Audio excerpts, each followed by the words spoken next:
नमस्कार मित्रांनो, श्री स्वामी समर्थ माझ्या यूट्यूब चॅनलमध्ये तुमचे सर्वांचं स्वागत आहे। मी आज तुम्हाला घराबाहेर आपण कोहळं का बांधतो याविषयी संपूर्ण मार्गदर्शन करणार आहे। तर तुम्ही हा व्हिडिओ कृपया शेवटपर्यंत बघा।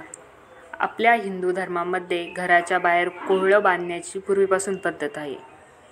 आपण भरपूर ठिकाणी बघितलेलं असेल आणि काही ठिकाणी तर छोटीशी काळी बाहुली सुद्धा बांधण्याची पद्धत आहे। पण आपल्या घराबाहेर कोहळं बांधण्याचा काय फायदा आहे, कोहळं का बांधावं याच्याबद्दल आपण आज माहिती पाहणार आहोत। आणि कोहळा बांधायचा असेल तर त्याच्या काय पद्धती आहे हे सर्व मी आज तुम्हाला सांगणार आहे। त्यामुळे व्हिडिओ हा शेवटपर्यंत बघा।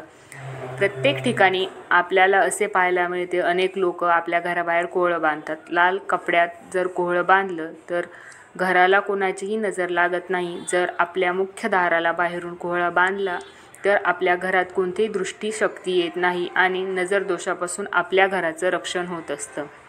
आपल्या घरातील लोकांना आयु व आरोग्य म्हणून लाभावं म्हणून देखील पूर्वीपासून कोहळा बांधण्याची पद्धत आहे। बाहेरून कोहळं आणताना कधीही देठासकट आणायचं असतं।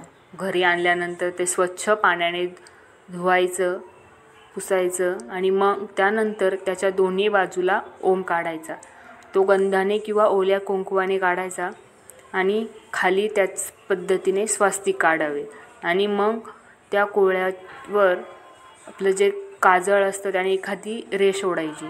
मग ते कोहळं देवघरात नेऊन त्याची गंध, अक्षता, हळदी, कुंकू, फूल यांनी पूजा करावी आणि देवाला प्रार्थना करावी, आम्ही हा कोहळा घराबाहेर बांधत आहोत।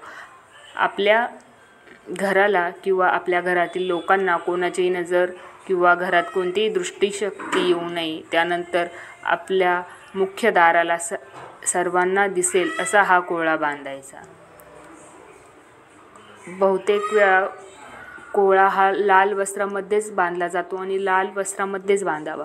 कधी लोकांचा कोहळा हा लाल वस्त्रामध्ये बांधल्यानंतर लवकर खराब होतो, पण अशा वेळेला आपल्या घरातील लोकांना दृष्ट शक्तीपासून बचाव झाला आहे असं समजायचं।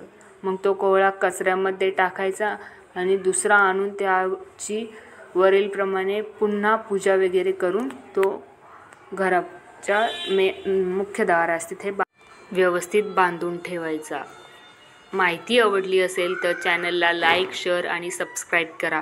व्हिडिओ शेवटपर्यंत बघितल्याबद्दल धन्यवाद। अशीच नवनवीन माहिती मिळवण्यासाठी चॅनलला फॉलो करा। श्री स्वामी समर्थ।